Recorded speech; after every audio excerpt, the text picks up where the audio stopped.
Thank you. I'm live, am I, and on? Nice to meet you all. Thank you for coming. What a fabulous place to do this. This is Donna, of course, who's going to moderate and interview me, but she has suggested that I just say a brief word about the genesis of this book, Drama, An Actor's Education, my memoir, and to give you a sense of what the book is. In fact, the book grew out of a kind of inciting incident in the year 2002.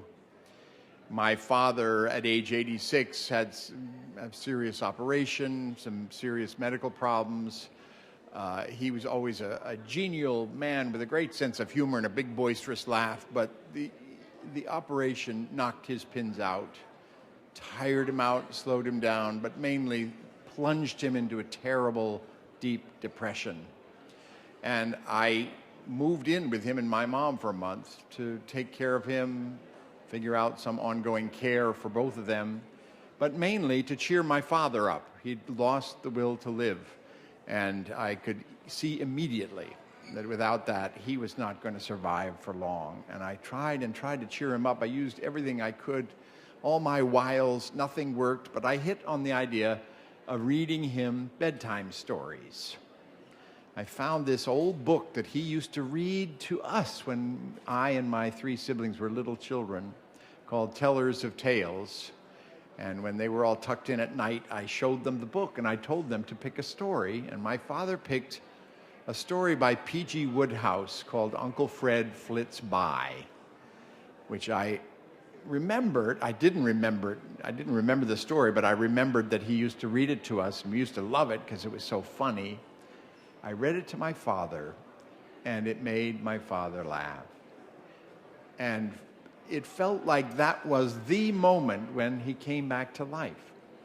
From that moment, I extrapolated my own kind of thoughts and almost my philosophy of what it is that I do. I'm a storyteller, I'm an entertainer, I'm an actor. And it's sort of suddenly like a jolt from the blue. Everything came together. It crystallized what it is that I do, the nature of my profession. Out of that came a solo show, which combined P.G. Wodehouse's story and the story I've just told you. I'd never written anything from my own experience to perform, but I did it at Lincoln Center. It was very warmly received. People loved the story, but what they really loved were the stories from my own life. Along came HarperCollins and suggested I write a book. That's all it took. And 3 years later, I created this book, and it was a lot of it is about my father, but a lot of it is about acting. It's called An Actor's Education because it's sort of block by block how I became the actor that I am and my own feelings about the profession. It's only about the first half of my life because in my mind, that's the most interesting. My life is far less interesting as soon as I became famous, or in any case, everybody already knows about that. Everything I just told you is sort of expanded upon in the preface to the book, but at Donna's suggestion, I'm just going to read the last little piece of it, which is a sort of follow-on to what I just told you. This, by the way, is a wonderful photograph of my father reading to all of us. Isn't the iPad a wonderful thing? Okay. This is just the end of the preface. Acting is nothing more than storytelling. An actor usually performs for a crowd, whether for 100 people in an off-Broadway theater or for millions of moviegoers all over the globe. Reading to my parents on that autumn evening in Amherst was something else again. It was acting in its simplest, purest, most rarefied form. My father was listening to Uncle Fred Flits By as if his life depended on it. And indeed, it did. The story was not just diverting him, it was easing his pain, dissolving his fear, and leading him back from the brink of death. It was rejuvenating his atrophied soul. Lying next to him, my mother could sense that by some mysterious force, her husband was returning to her. Before he went to sleep, Dad thanked me for the story as if I'd given him a treasured gift. But he'd given me a gift, too. It was the gift of a father's love. I was 56 years old and had known him all my life.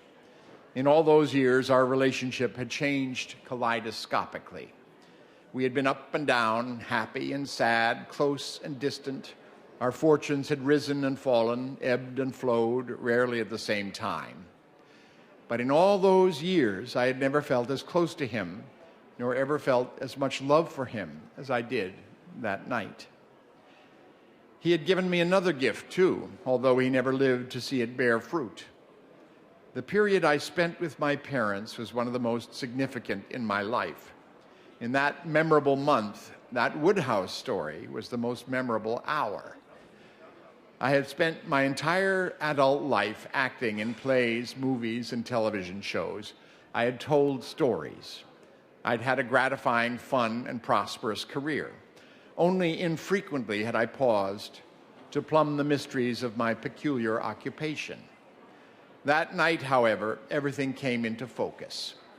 Sitting at my parents' bedside and reading them a story, trying to help two old people feel better, came to seem like a distillation of everything my profession is about.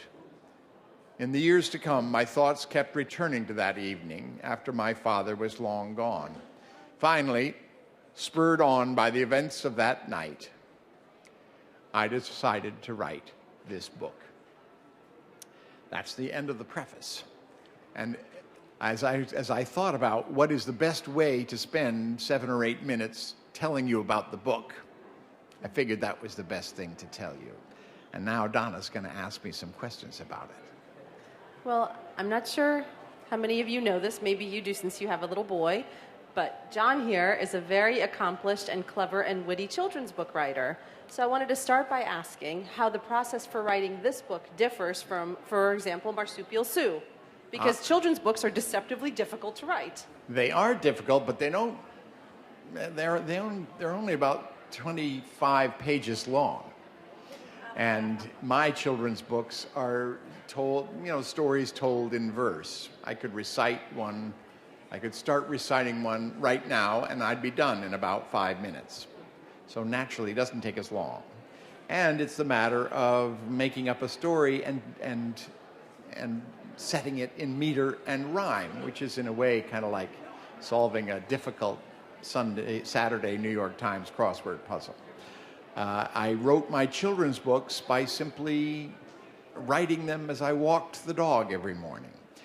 Writing something in long form like this was completely different and brand new to me. It was very, very intimidating starting off. I felt like I was setting off to swim across an ocean and that I would never get to the other side. In fact, I didn't really know where I was going. I sort of discovered it along the way. I discovered the spine of the book, even the theme of the book, an actor's education. And it was sporadic because I had to fit it into the business of acting in plays and movies. My schedule was very, very changeable. I'm not a writer, so I didn't have a daily writing schedule. And it was also difficult to know how much of myself I should reveal, what to select from my life to tell my story, what story it was I was going to tell. Obviously very different. And as it's different to entertain adults from entertaining children, it's very different to write for adults. Well, how did you, thanks for touching on one of my questions, how did you select what to reveal, what to leave out, what was too personal, what was too, just how did you edit yourself? Well, as soon as I began to see the shape and the spine as being an actor's education, I realized that the book is full of anecdote. I decided to almost tell it as a series of short stories. Every chapter is a story, but every chapter has something to add to this, some answer to the question, How did I become the actor that I became? It ends in 1980, which is a kind of watershed life. If my life was a play, that would be the intermission.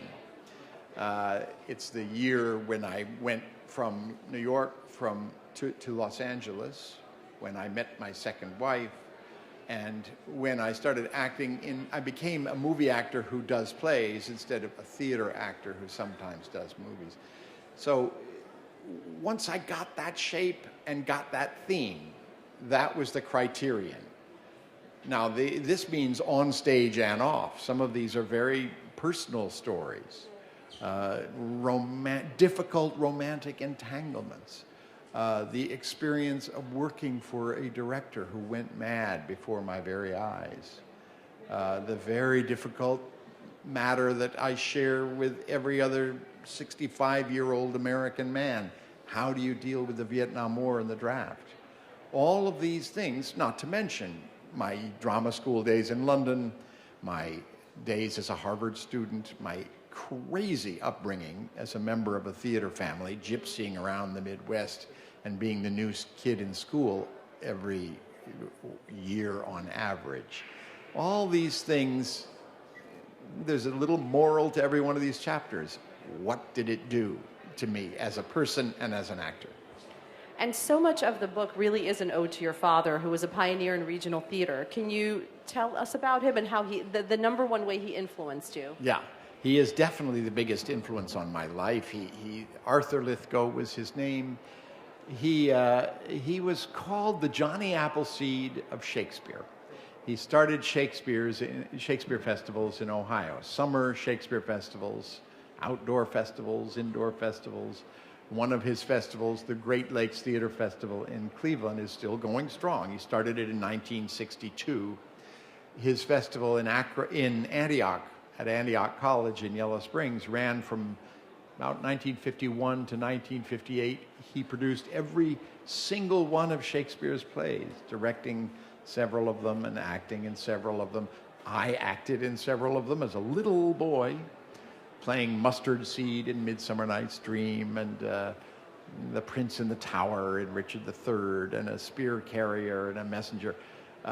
It was, for me and my siblings, it was mother's milk. It was it was just what we did. Even though growing up, I had no intention of being an actor. I actually did not want to be an actor. You wanted to be a painter. I was much more interested in being a painter. But there too, my parents were very encouraging in a very offhand way. As I say, they never encouraged me or discouraged me to do anything. They sort of allowed me to make my own choices and find my own way. But look at the context they gave me, mainly because of my father's just amazing imagination. Since you did not start out wanting to be an actor, what would you today tell your younger self if you could go back? Or what do you wish you knew then that you know now? What do I wish I knew then? I don't know. Looking back, I feel that I made all sorts of kind of lucky choices, even though many of them weren't choices. I sort of backed into things. I backed into acting in a sense. I became an experienced and good actor without even knowing it. I arrived at Harvard and fell in with the theater gang, and I was like the campus star instantly because I could do major roles in Shakespeare. And I became a children's book writer sort of by accident, just by entertaining my own baby sister, 10 years younger, and my own children when they were little. Everything, and of course, being an actor in itself. Raise your hands if you're actors out there. You know perfectly well, you don't really get to choose your fate. Other people choose it for you. People have bright ideas for you, and they sort of move you along and move you in interesting directions as an actor. So what would I tell my young self? I think I would tell my young self, don't worry, things are working out just fine. What do you view as your greatest professional achievement to date? My greatest professional achievement? That's a hard one. I don't know. I think some of my work on Broadway is a source of tremendous pride and joy. M. Butterfly in the late 80s. I guess in a very general way, my biggest achievement was getting myself to the point where I can function in so many different media and for so many different audiences. I go from movies to television to theater to entertaining little children to writing a book. And that, I guess, if you can say that's an achievement. It's very hard to define my favorite thing because it's like naming your favorite child when you have about 50 children. Well, you're back on Broadway this fall in The Columnist. Do you still get the same thrill when you go on stage? Absolutely. Yeah, that's why I keep coming back. This is going to be very, very exciting. The Columnist is a new play by David Auburn about the Alsop brothers, Joseph and Stuart Alsop, major journalists in the 40s, 50s, 60s. But it's about journalism, but it's about far, far more than that. Very intensely personal drama about Joe Alsop, the part I'm playing. And I read it and had exactly the same thrill I read the first time I read M. Butterfly. It's just a great new play. And it's the kind of thing where you just clear the deck. You know, I read The Columnist and I immediately set about fighting to play the part. And somewhere in there, I was offered to join a major TV series. I won't tell you what it is, but it was like 2 years of work for easily 7 figures. I mean, lots and lots of money. And I would be on television constantly for the next 2 years. And there was no comparison. I much preferred the idea of doing The Columnist for the Manhattan Theater Club on Broadway. That's awesome. Look at you going from Judd Apatow to The Columnist. Not many people can say that. Exactly. I did a Judd Apatow film in the middle of the summer. There you go. Wild, wonderful experience.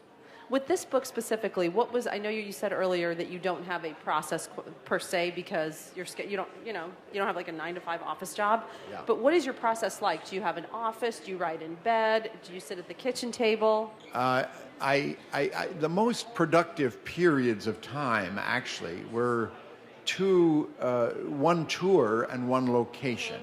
A tour of my one-man show that the book grew out of, Stories by Heart, last year at about this time. I hit 12 different cities all over the country, so I spent loads and loads of time in hotel rooms with nothing to do all day in towns like Galveston, Texas, and Tyler and Lexington, Kentucky, and Pittsfield, Mass. I just wrote and wrote and wrote. And the other time was on location for Return of the Rise of the Apes, or Rise of the Return of the Apes, or whatever that thing is called. What was it called? The Rise of the Planet of the Apes, Rise right? of the Planet of the Apes. I guess I should know that. That one was in Vancouver for about a month last July, and I got a huge amount done. And by that time, I could smell the hay in the stable. It's amazing. About halfway through the book, or even 2/3 of the way, I thought, I'm never going to finish this. As soon as it began to dawn on me, then things started going much, much faster.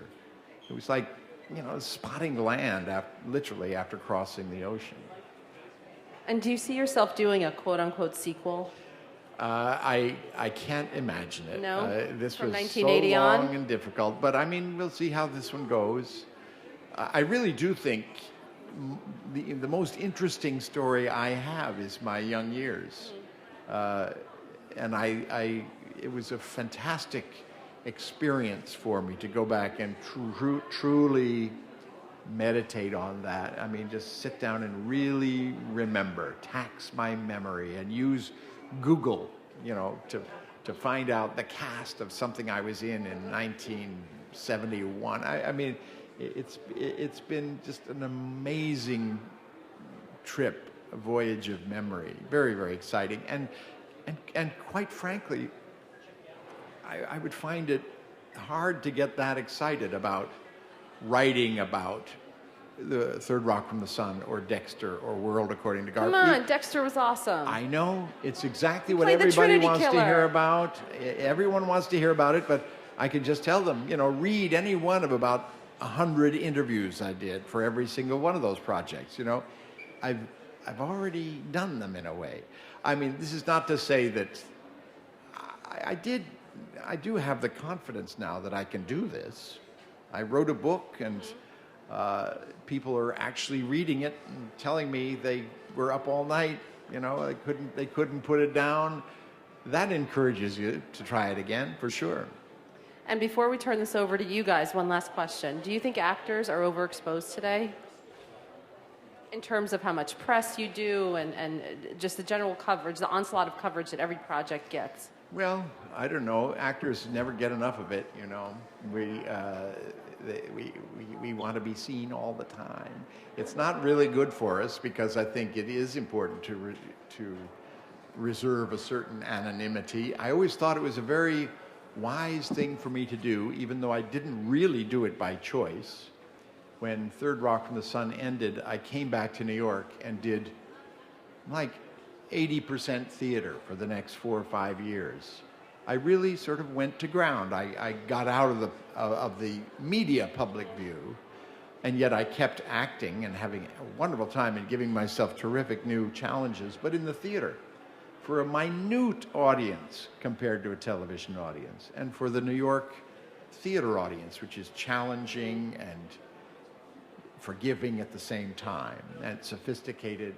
I worked with the best people for the best audiences and the best critics for 4 or 5 years before I started doing films again. And I think it was exactly that, to be a little less exposed and yet to stay creative. Because I agree. I think at this point there's so many actors where you know what they have for breakfast and what they're, you know, what kind of dog they have, where it's hard to visualize them in actual roles. And we actors are stuck with the same voice, the same body, the same look. Inevitably, you get tired of us. I mean, think about your favorite actor and what is your favorite performance. I bet you it's the first time you ever saw him or her. You know, because the next time you see them, they're a little more familiar, and the next time a little more familiar, and the next time a little boring, and the next time they begin to annoy you because they're doing exactly the same thing. Well, what can we do? Same voice, same body, you know? Plastic surgery. Yeah. And you begin to use up your bag of tricks. All right. Do you guys have questions? Yeah, I guess this actually touches on what you just said about people getting bored of actors. I feel like I can never get bored of you because you're always doing something different. Your versatility is amazing, and you can go from comedy to something really dark and really heavy. Just can you talk about your approach and how you approach these sort of different roles differently? Well, thank you for that very nice compliment. Believe me, you'll get tired of me soon if you keep watching. You know, one thing, it's not a rule for myself because you can never stick to any rules in the acting profession, but what I certainly prefer to do is something that's as different as possible from the thing I just did or the thing I'm best known for. My 2 major acting roles on television of the last 15 years have been Third Rock from the Sun and Dexter. I think that's what made Dexter so powerful, was that people had a kind of lingering impression of me as this kind of loopy, ineffectual, hand-wringing, clueless High Commander Dick Solomon. To suddenly be something so different and yet retain a little bit of that affect. I mean, this is what the Trinity Killer pretended to be. A good, kind of simple, good father, good teacher and deacon of the church. You know, someone who was basically, he almost cultivated his own innocence as a cover for this diabolical compulsion of his. I do think that that's what made him so unsettling. People had gotten so very comfortable with me. When you get them in that position, you can scare the shit out of them. I shouldn't have used that word. You guys want to pick the Yes, how about Jason? Do you have a question? Sorry. It's very exciting. I was just wondering if it's hard work. Is acting hard work? Yeah. Acting is very hard work, but in a way, the harder the work, the more you love it. I'll tell you, the only thing that's really, really hard is acting in bad material. If the material is good, you don't care how hard the physical work is because you're just loving it so much. But that's a very good question, Jason. And I think that you right here, Yes? yes? Hi, John. Big fan of Shrek. What was your experience like when you voiced Lord Farquaad? Lord Farquaad was, well, you know, it was a kind of disembodied experience because all you do is go in and give them the voice. I had no sense of what the movie was going to be. I recorded the voice of Lord Farquaad about 4 years before the movie was released, and dropped in once every month, every 8 months or so to do some more scenes, or they would get another bright idea. But honestly, I thought, what is this Shrek? I didn't think it was going to be a big deal. I thought I was doing a kind of, you know, kids video. And then I took my daughter on a college tour, and we were in Stanford in Palo Alto, where the animating studio was. They'd always said, come visit if you're in the neighborhood. So while Phoebe took her tour, I went and visited the studio and to see what they were up to. A year before it came out, and I saw what Shrek was going to be, and it was a jaw-dropping experience. It was clearly going to be a great movie. But, you know, it was so funny because these guys, these sort of animation nerds, they would describe what a joke was, and it would be a very visual joke. He says, you see, the thing is, you ride up on a big horse, and you look great. You're in this big shiny armor and everything. You look like a big, tall man. Then they lift you out of the armor. It turns out you have short legs, short arms, and you're a short guy. It's going to be hilarious. And I would look at him and say, uh-huh. You know, and then you see it a year later, and they were absolutely right. These guys were brilliant. But, you know, I was only the voice. What did I know? Yes, do I pick? Who picks? So coming from someone who started in theater, how do you feel about, you went to LA, did the film work, and now are coming back to do theater. How do you feel about bringing stars of film and TV to do theater in New York? Not necessarily good or bad. Oh, I think it's a double-edged sword in many ways. There's been a lot written about this.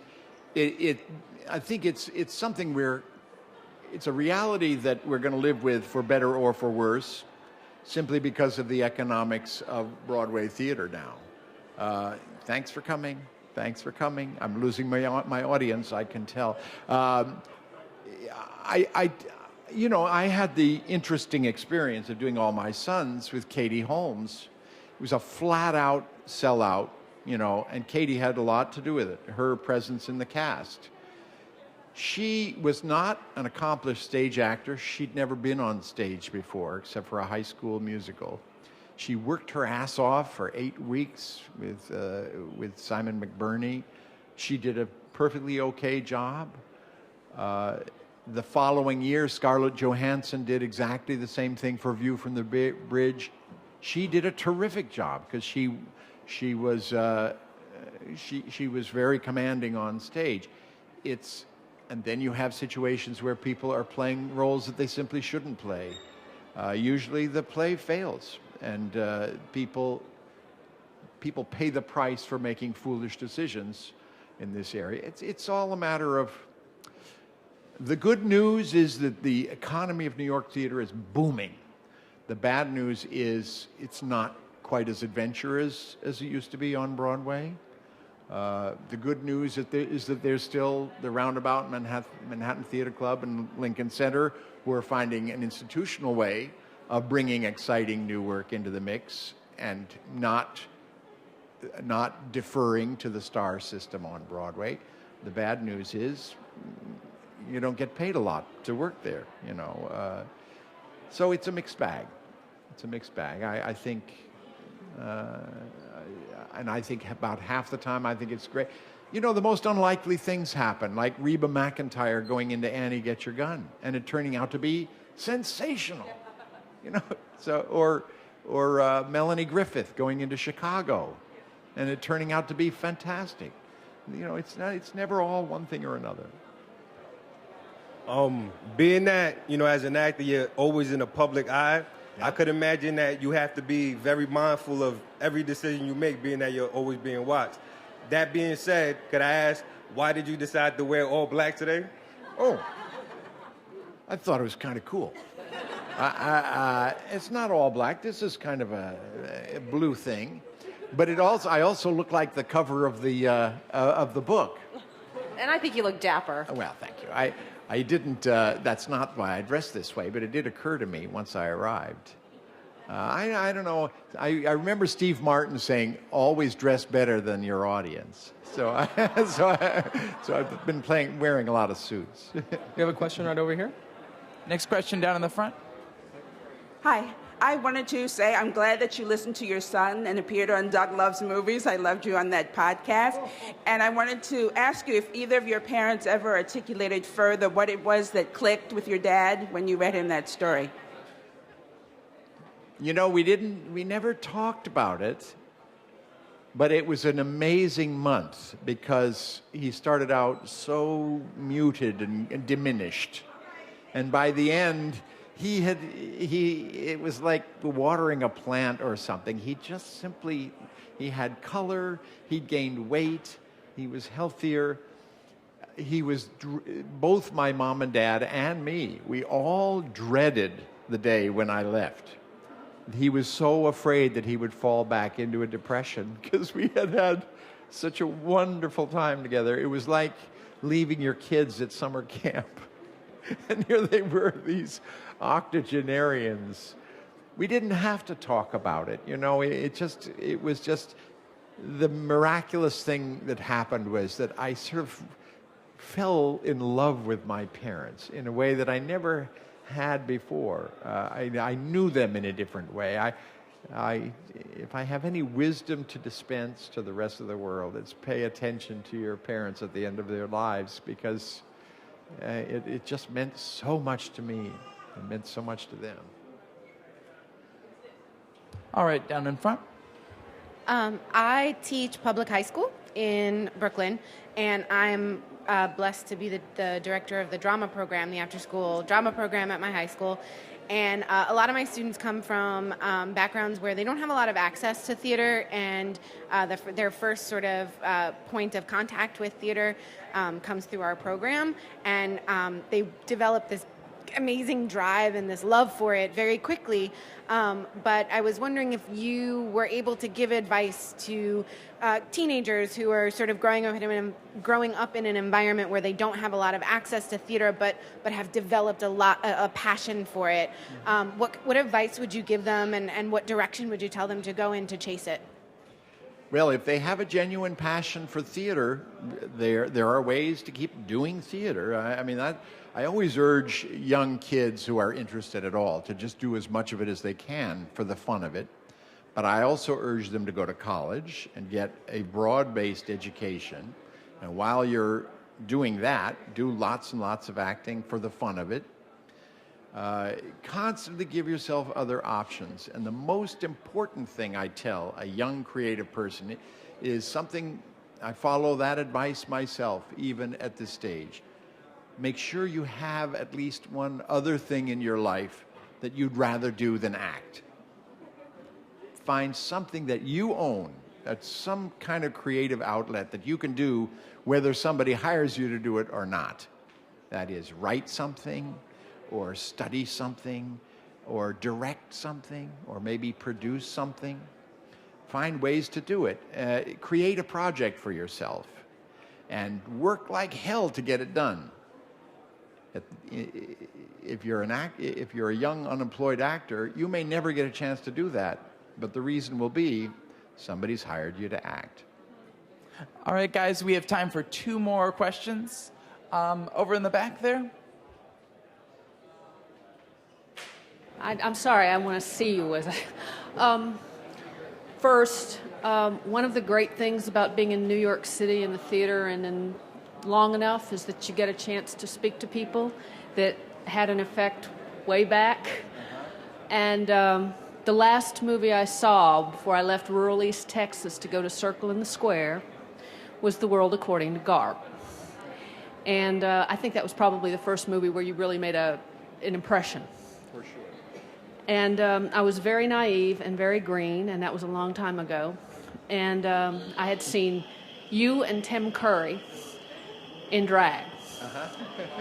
And I was really, really relieved when I found out that two men I thought were really hot in drag were straight, because it was very confusing. And Confusing anyway. for you. Well, like I said, I was from Texas. I was green. I didn't understand that straight guys could do that well, anyway. Tim Curry kind of feels like that. I think, from what I understand, that role hurt him a lot because it, kind of got him funneled in a way. And he might be right, but it didn't hurt you. And I'm really wondering, was it a challenge to decide to take that part? No, I was dying to take that part. I had read the book Garp a couple of years before and had loved it, and loved the character of Roberta Muldoon, but I never even occurred to me it would be a movie. I certainly never dreamed of playing the role. I didn't think it could be a movie. There was one scene in the book that to me ruled out a movie, But by God, George Roy Hill took it on, and Steve Tessich wrote a brilliant screenplay, and I was asked to come in to read for Roberta Muldoon. And it was like, oh my God, of course, I'm perfect for that part. I want that part. And he wouldn't hire me because I was too tall. He felt that putting me next to Robin Williams would be too much of a stretch. And he went off looking for somebody better. And he looked for 8 months. And they finally came back to me, and we had a screen test together in which they did me up completely as Roberta, and I just got it immediately. I was hired virtually on the spot.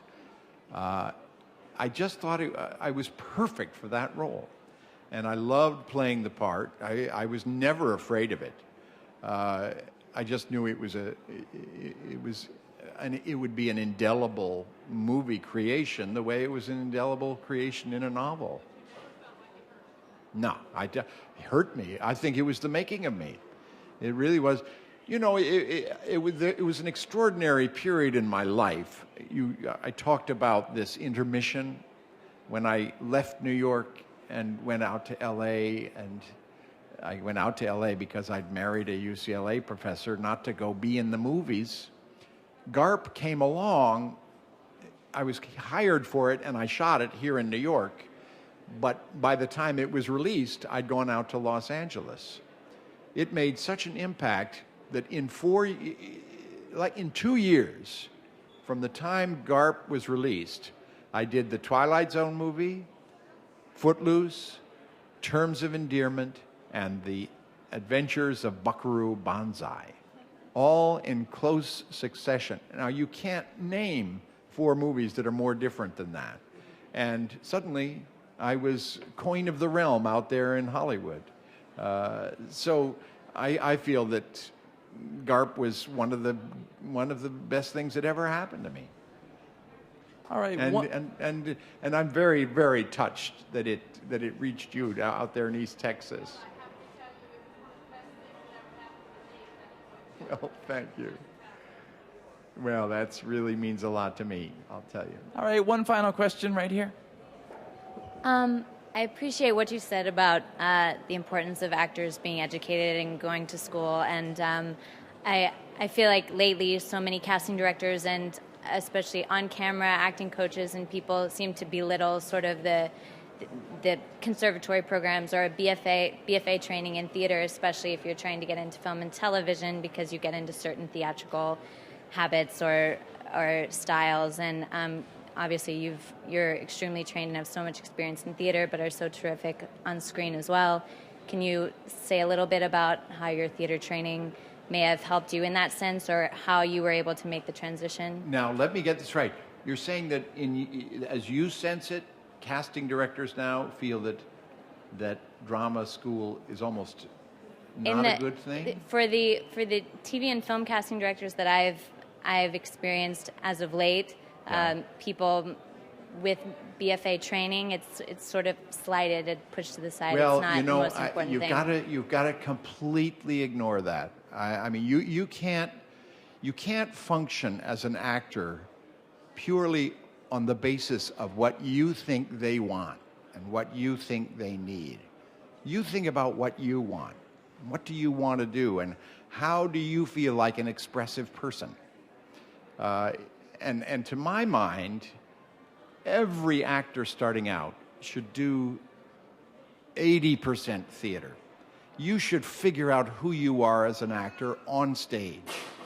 I've always considered this the lucky thing that happened to me, that I had acted 10 years. I'd done 12 Broadway shows before I became well known as a movie and TV actor. I really did know who I was. And yes, it was a learning process to tone things down and play for the camera instead of playing for the audience. But I really do think theater experience is, it's just a tremendous foundation. And you just, if a casting director advises you different, tell them to go fuck themselves. Because I'm telling you, theater is where it all starts. Now, I can tell you an interesting conversation I had with Leslie Mann out in L.A., who I played her father in This Is 40. Just loved it, and I think Leslie Mann is fantastic. And Leslie asked me, we became great friends, and she said, you know, you have the perfect career. You can do all these different things, but you're a New York actor. Why are New York actors so snobbish? Why do they think they're so superior when they come out to Hollywood? And that was her strong impression. It surprised me that she said that about New York actors. And I said, is that really your sense of them? Like all of them? And she said, all of them, except you. And I was so surprised at that. And it really did take me aback.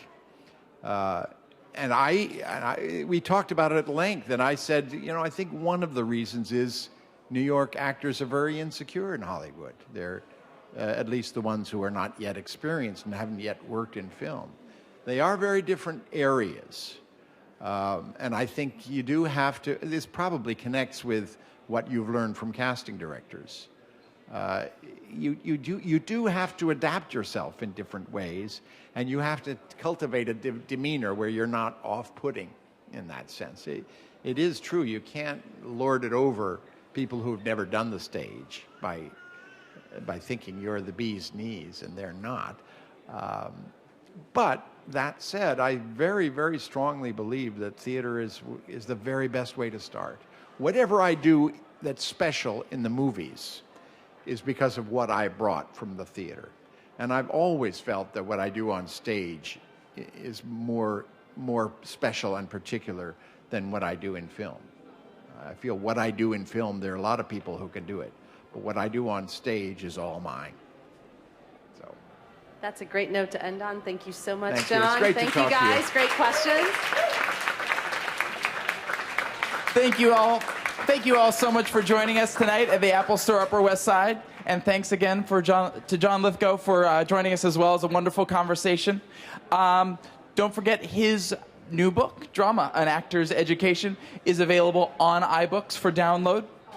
Thanks again, folks. And be sure to visit apple.com/Upper West Side and join us again.